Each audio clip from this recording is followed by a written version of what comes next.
An upper-level ridge will start our weekend off with dry conditions, but an upper-level disturbance coming down out of Canada will aid the development of thunderstorms along a cold front that's expected to run through portions of the region on Sunday. But even with that cold front moving through, many areas are expected to reach the 90s by the end of the weekend.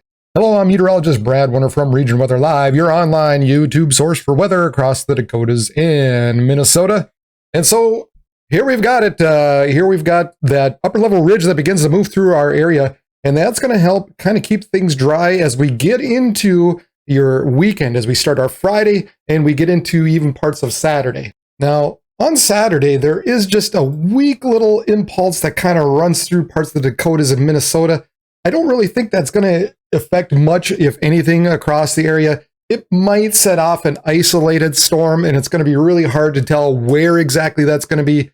But overall, I'm really not expecting much for Saturday, so we'll just call Saturday dry as well. But the main piece of energy drops out of Canada late Saturday night into Sunday. As you can see, this continues to move down through the southeast and kind of reaches into central parts of Minnesota by the afternoon hours on Sunday. And now that's going to correlate with this cold front that's going to be moving across eastern parts of the Dakotas and into Minnesota as we get through the day on Sunday and mainly into the afternoon hours. And here you can see temperatures out ahead of the front. Obviously, we're going to be talking 80s and 90s, probably 90s across much of South Dakota, but back behind the cold front, we're looking at the possibilities of 60s, upper 60s, starting to filter into northern parts of North Dakota as we get later into the day on Sunday. Now, of course, also ahead of that front is going to be the pooling of some higher dew points. Here you can see some widespread mid-upper 60s all along and just a little bit behind it as well, but generally all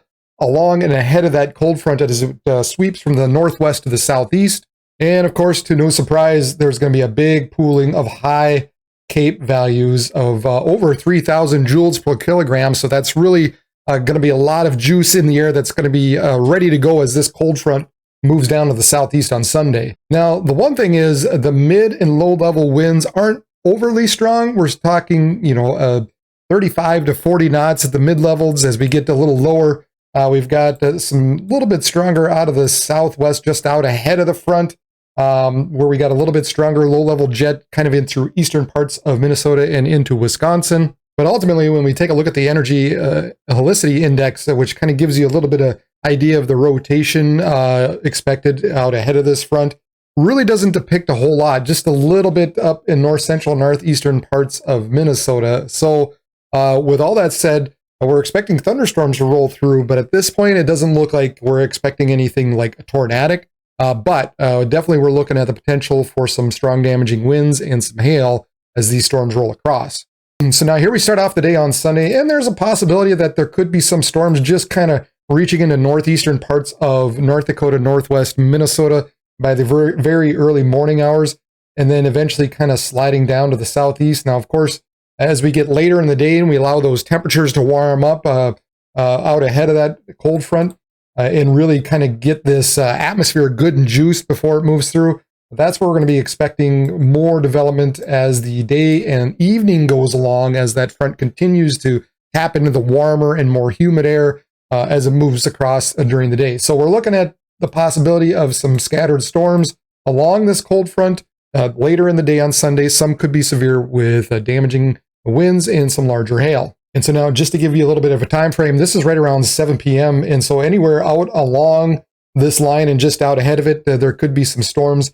And then as this progresses a little bit southeast, now this model doesn't go beyond this time frame by 7 p.m. Sunday, but ultimately you can expect those storms to continue to move off to the southeast and kind of run through the remainder of the state in through the evening and the nighttime hours. Now, as we said before, temperatures are going to warm up gradually as we get through the weekend. Here you can see on Friday, we're talking, mid to upper 80s across western Dakotas, still in the 70s across eastern Dakotas and into Minnesota.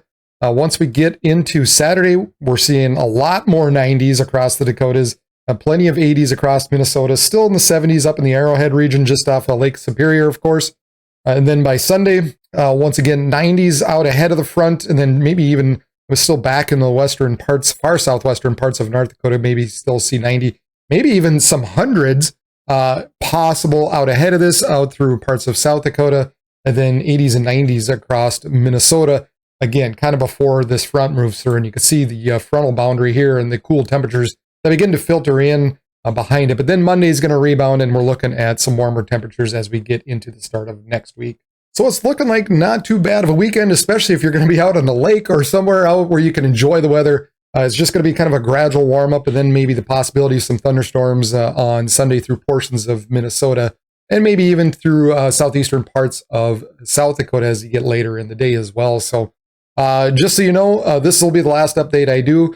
I am taking off for the weekend, got invited out to a friend's cabin. So if you're around the Osakis area, maybe you'll see me at Tip Top. We like to go there. So if you happen to be there and you know, tune into this page, don't be afraid to say hi. But yeah, so I'll be out there this weekend. And so we'll see. Hopefully I get back on Sunday in time for these storms to get developing. Maybe I'll be driving through them. And if I do, I'll go live and I'll just show you what I'm seeing as I'm driving through them. So we'll see. You never know how Sunday's going to shake out. But I'll try to get home before they really take off so we can make sure to cover what's expected to come through on Sunday. So that's all I got for you. As always, hit the like button, of course. Give me the old thumbs up. If you haven't done so already, why haven't you subscribed? Just subscribe. Just hit that bell button that's showing up down in the lower left corner. It's showing you how to do that. So hit the bell button, hit the like button, hit the subscribe button. And that helps me get, obviously helps my channel get noticed by other people who might be looking for weather information. You already found it. Not everybody has. Let's help those people find this channel. All right. For Region Weather Live, I am meteorologist Brad Warner. Everybody have a good weekend.